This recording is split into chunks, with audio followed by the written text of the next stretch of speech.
Hey everyone, Gill Gross here post-match. Stefanos Tsitsipas versus Jannik Sinner, 2023 Australian Open Round 4. If you're not here for spoilers, click off the video in 3, 2, 1. In a rematch of last year's Australian Open meeting, the result is the same, but it was much closer. Tsitsipas in 5 over Sinner, and Stefanos goes to the quarterfinal.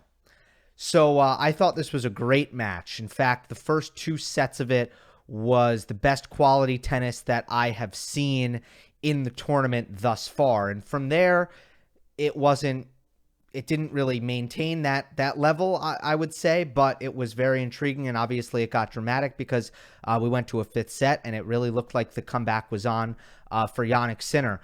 Overall, it's another heartbreaker for Jannik, who continues to lose in 5 sets. He lost in 5 sets against Djokovic at Wimbledon. He lost in 5 to Alcaraz at the U.S. Open. Now it's another one.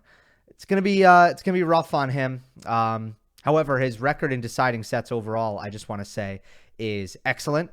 So it's not really a systematic issue. I think it's just bad luck against great players at a couple of majors. And in some cases, he's just not the better player, right? I don't think he's better than Djokovic on grass. I don't think he is better than Alcaraz, and I don't think he's better than Tsitsipas on this hard court right now. So I don't think it's anything for Sinner to really hang his head over in terms of just that pattern playing out.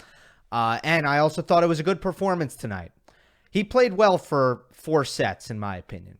I think he even played well in the 2 sets that Tsitsipas won, the first and the second. He did not play a good 5th. Tsitsipas, on the other hand, played well for only 3 sets. I don't think Stefanos was the same player in the 3rd set and the 4th set. So here's the breakdown here, right? Tsitsipas won every time, every set where he was at a good level, he came through, and Sinner not so much. Sinner lost 2 sets, the first and the second, where he was actually at a decent level. Anyway, let's talk about the difference between Tsitsipas's good level and bad level in this one. The good Tsitsipas was doing the following. He was making first serves on command, especially down break point. High impact forehands. First 2 sets, the forehand was ridiculous. Like, stupid good. I think he averaged 83 miles per hour in the first set and a half on the forehand, and he wasn't missing it very much.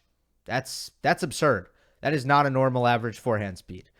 Active feet to create those forehands. Tsitsipas at his best needs to be doing that. He needs to be having very, very energetic and active feet to make what would be backhands turn them into forehands. And then on the backhand side, this was one of the things that really stood out to me. And I think for portions of 2023, he's been great in this area. The disciplined approach on the backhand. That's what he needs out of his backhand. He needs it not to miss. And I thought it was a pretty good shield for him in the first 2 sets. He was not trying to do too much with it. He was backing up on second serve returns, and when he had to hit backhand returns on the second serve, he would get good solid returns in. He was going high and heavy cross court, and the variety was there too. I thought he mixed in some slice nicely. When he had a chance to go down the line, he was doing it, but he was doing it kind of safely, just to change the pattern. Those things were really, really good. So the consistency and the variety were there on the backhand. Bad Tsitsipas. Look, he went up 2 sets to love. And I think he tried really hard in the beginning of the 3rd set not to have a dip, because you could see his emotional intensity at the very start of that 3rd set, and he was very disappointed when he allowed Sinner to get a break of serve early in the 3rd set. He was upset with himself, but after that happened, he just couldn't get it back, and he couldn't get the mojo back or the energy back, and Sinner didn't go anywhere. Again, I know it feels like I'm going to talk a lot about Tsitsipas. That's because I thought Sinner for the first 4 sets was a rock, and he played a really, really good level. The difference in the match was Tsitsipas to me. Sinner was the same.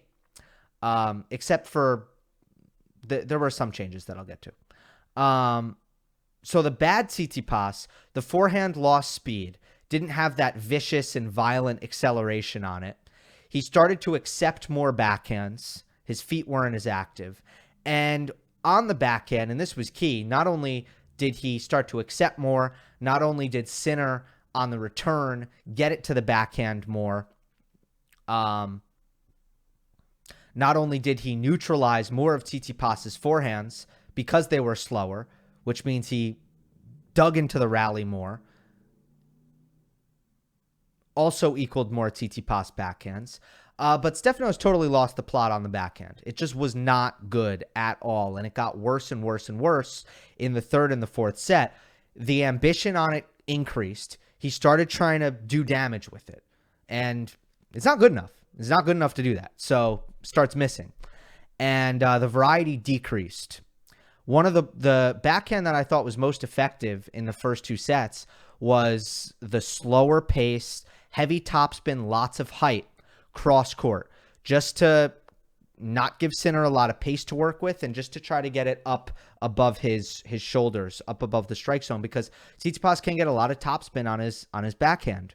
That was the one that was working, but Stefanos just started to drive it really hard and straight, and Sinner was like, cool, that's awesome, and they were getting into that backhand and backhand rally too much. Tsitsipas, as the pace increased in the rallies, Tsitsipas was not able to change direction down the line. Sinner was, because he's got the better stability and changing of direction on the backhand. Errors, unforced errors in the backhand. Tsitsipas made 1 in the first set, 4 in the second set. Here's where it turns. He makes 6 in the third set, 7 in the fourth set, and then in the fifth, it's good again. 3. So every set where he made less than 5 backhand unforced, he won. The 2 sets that he made more than 5 backhand unforced, he lost. So that's what got kind of Sinner back in it. I thought there was less misses from the baseline from Sinner. He started using the drop shot really well to finish. Jannik did. Extremely effective. And he made Tsitsipas hit way more backhands because his defense was more effective. His return was more effective. And I thought he was a little bit more focused in the rallies, especially on his forehand side, making Tsitsipas hit a little bit more on the backhand. But what happened in the fifth? In the fifth, Sinner kind of fell off. And it started with a missed overhead that was easy. His next service game started with another missed overhead. And I don't know if these things kind of set the tone in a negative way for Jannik, but he started to make a lot of really bad mistakes. He dug out of a love 40 hole in his first service game of the fifth set with some help from Tsitsipas. And then in the next game, he made 3 really poor forehand errors and got broken. Ultimately, if you kind of just look at it point by point by point, there's way too many mistakes on the forehand. Some unforced errors on the backhand, but he lost the forehand. So that's mostly what happened in this fifth set that gave Tsitsipas, along with Stefanos. Again, I talk about energy. He snapped back into it. Start of the fifth set, there's no doubt it was back to the big time acceleration on the forehand, active feet, patient on the backhand. Like when he was just locked in and intense, there was this particular way he was playing that was very different from the third and the fourth set. So he definitely rebounded in that area. The center forehand mostly missing long. And, one thing about it, I don't think he has mastered the shot that I think is really helpful against Tsitsipas, which is the pattern-changing forehand down the line. I don't think he does a great job of taking the forehand down the line with safety, and that's one where I think it could help him in this matchup a little bit. I think he's much better at taking it hard cross-court, and hard cross-court is great, but Tsitsipas there's basically nobody better at hitting forehands moving to their right than Tsitsipas. So it's strength to strength there, and he can't get that same advantage. I do think that Sinner's forehand down the line is not consistent enough which hurts him in this matchup. Lastly, I want to talk about Tsitsipas's serving. First of all, best serving set by far for Stefanos was the 5th set, where he made 92% of his first serves. 24 of 26. He won 79%. It was like amazing in this 5th set. And for the match, a lot of people will definitely hone in on this breakpoint stat, where Sinner was 4 of 26 on breakpoints won. There's a reason I haven't talked about it until now. I think the stat is a little bit misleading for 2 reasons. One, Tsitsipas, for the most part, the vast majority of these break points, he made really good first serves, and Sinner couldn't do much about it. Now, obviously, in a sample size of that many points, there were many points where Sinner made poor errors or various kinds of mistakes on these break points. There's a handful of them, but for the most part, Tsitsipas's first serve percentage down break point was incredible. The reason why I think it's misleading is because I thought there were a lot of really, really long deuce games where Sinner ultimately got the break of serve. He might have lost 5 break point opportunities, but let's say he converts on the 6th one. I mean, the biggest example is this 3rd set here. He wins this 3rd set. He's 1 of 10 on break points, right? So, all right, there you have 9 break points that he didn't convert that technically didn't matter. He won the set. Like, that's how the tennis scoring system works. Then you look at the 4th set, and he's 1 of 8. He won the 4th set. Like, it doesn't matter that he needed 8 breaks. He needed 8 break points. It really doesn't matter. Like, I hope this is making sense, right?